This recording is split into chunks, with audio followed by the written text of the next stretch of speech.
عملية القطع ضربوا لما ميتوا وذكوا في البحث الجنائي عمر 14 سنة. حين تغيب العدالة تدوي صرخات المظلومين. هنا أم مكلومة تنتحب ولدها الجندي الذي قتل على يد مسلحين العام المنصرم وهو في مهمة رسمية في حي غليل بمدينة الحديدة.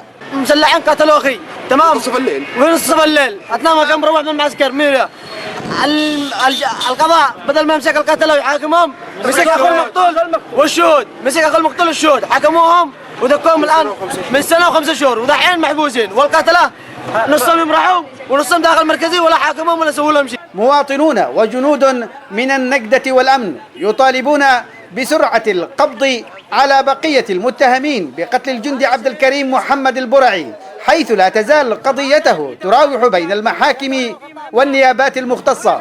ما فيش حكومة، ما فيش دولة، 2 من القتلة هاربين، هذه واحد، بدل ما يمسكوا القتلة حتى المجني عليه يمسكوا بعد الشهود.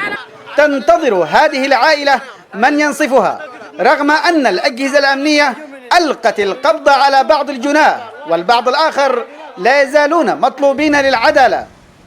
عبد الحفيظ الحطامي لقناة سهيل الفضائية، مدينة الحديدة.